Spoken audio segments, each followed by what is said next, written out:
first, I think we should just all give our county team and the people who made this happen, let's start it off right with a round of applause.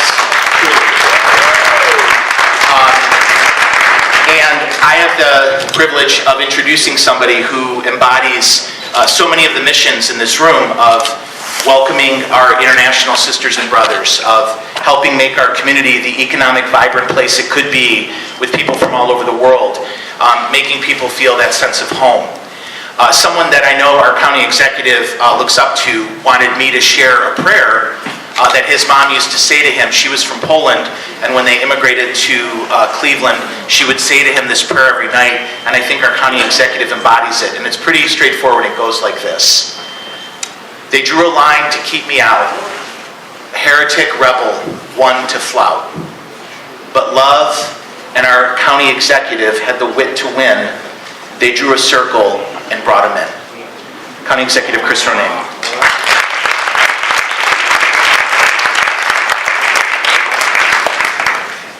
Let's give it up for the CEO of Global Cleveland, Joe Zimmerman. He always comes bearing gifts. I just never know what. That was a gift. Why we are here is twofold. One, we are establishing Cleveland and Cuyahoga County, specifically our county, the second county in the state of Ohio, to receive a distinction as a certified welcoming community. It's a big deal to us because, again, it speaks to who we are and our intentionality to welcome the world in complex times to Cuyahoga County. So to be recognized for our efforts in this very opening today of this welcoming center, the first of its kind, the Cuyahoga County Welcoming Center, which I've been inspired over the years by my friend Joe Zimmerman to do this, to do the right thing. This was something I said coming into office a year and a half ago I was going to do. I was going to do it with you. We were going to open our doors to the world with the Cuyahoga County Welcoming Center. And when I say Cuyahoga County, it's all our communities. It's the city of Cleveland that we're in today, and it's all of the other 58 communities of Cuyahoga County. We're 59 communities strong, 1.2 million people. We have room to grow.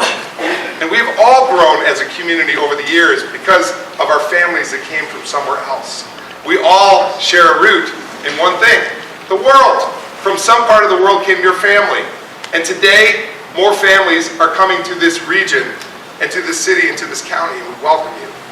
And it's an emotional day for me because I just feel the love, happy Valentine's Day, by the way, that our team has put out this effort to bring this center to bear, and then again to be recognized as a certified welcoming community. So why this? What is this? What is this Cuyahoga County Welcome Center, and why are we in this grand opening today? I think it was strategically picked. I want to thank Amanda Dempsey and Kelly Woodard. I think they strategically picked the day, Valentine's Day, a day we show some love, that we love our community. We welcome our community. But we want to ensure that our newcomers, that people like Joe and Patrick and their staffs work with, that they receive all the services that they can. So I appreciate the folks staffing the tables today from, I see, Consumer Affairs, Global Cleveland, County HHS, our Jobs and Family Service team. Kevin, thank you. You're out there. You ensure newcomers what they need, access to what they need. And we saw it in the pilot opening with the Congolese community. People were talking jobs, they were talking schools, they were talking housing, and that's what will happen here. We'll ensure that there's access to English as a second language, that they find an easier path to land. Again, speaking with another member of the media last week, he was talking about his mother who came here 30 years ago from the Philippines. He said, what would you say to her today? Would say, we welcome you, and we should have been there 30 years ago with the same message, made your move into this community even easier. That's what this Welcome Center is all about. It's a touch point for newcomers to have access to a wide array of services. Imagine yourself with the shoe in the other, the shoe on the other foot. You in another country, not knowing the language, not having a job, but knowing that you have the skills and the know-how to do something purposeful in the community that you've entered.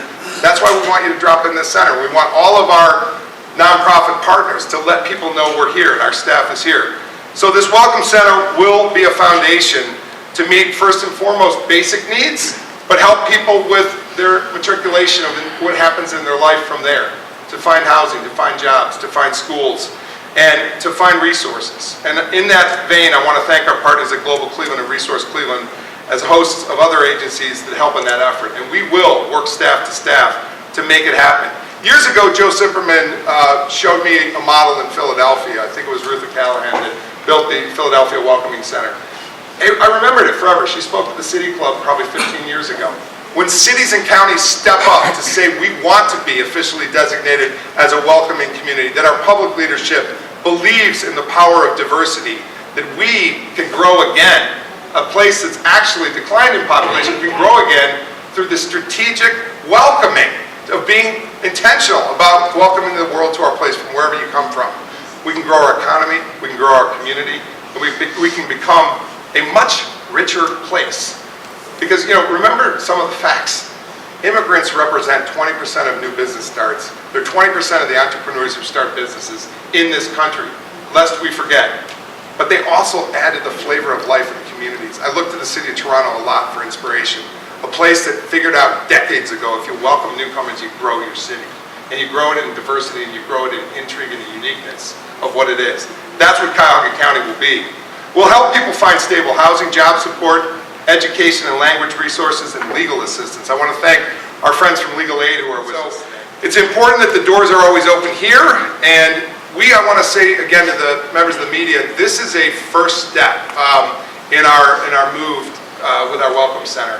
Expect and see more in the years to come in terms of how we co-locate with other offices around town and make bigger things happen. But today, as Joe said, it was a pledge of mine to make this happen, but we needed to get the doers to help us get it done. So I've already mentioned HHS, our entire cabinet, our partnership with council, both councils, and the city of Cleveland Council and Mayor's team. But I also want to say once again, HHS and Public Works, we couldn't have done this and opened this. Nobody worked harder than Tina Coleman on this, and she is actually going to be the manager of the place. She did not want to come up and speak, and I said, just join me so we get to know who she is.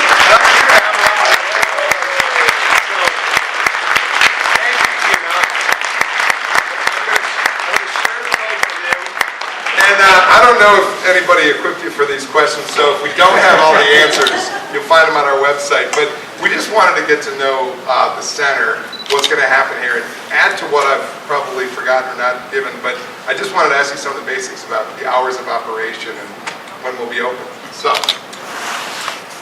when are we open? So, officially we'll be opening next week. Our hours will be Tuesday through Thursday from 9 a.m. to 4 p.m. So we will have staff here that can assist. We'll be working with community partners to provide services. Thank you. And a lot of those partners are out here. A special note to Job and Family Services, because they're the ones who can help people with the services of job exploration, benefits assistance, and other things. But what are some of the other services, if I've missed any, that we need to cover? Well, I think you covered a lot of them. I think the important part is that we're going to be helping to navigate. So these partners that we have joining us, they're going to help provide connections to the services that you've listed. Support with legal help, housing support, job connections, education. That's really important. And then providing access to language services. So we do have a contract with language services. If we don't have a partner in-house that day that has someone that can speak the particular language, we can contract and use our on-demand technology to make sure that we're able to support the folks that are walking through the door. We also have accommodations for those that are coming in with ADA needs so that they can also get the support that they need. Terrific. And I think on those ADA accommodations, that's what we want to be fully accessible all the way through. So that's an important part of this. And again, you're going to be working with community partners out throughout the community to help with the interface of people getting on board in the community. Yes. So, Tina, thank you. Let's give it up for Tina Coleman.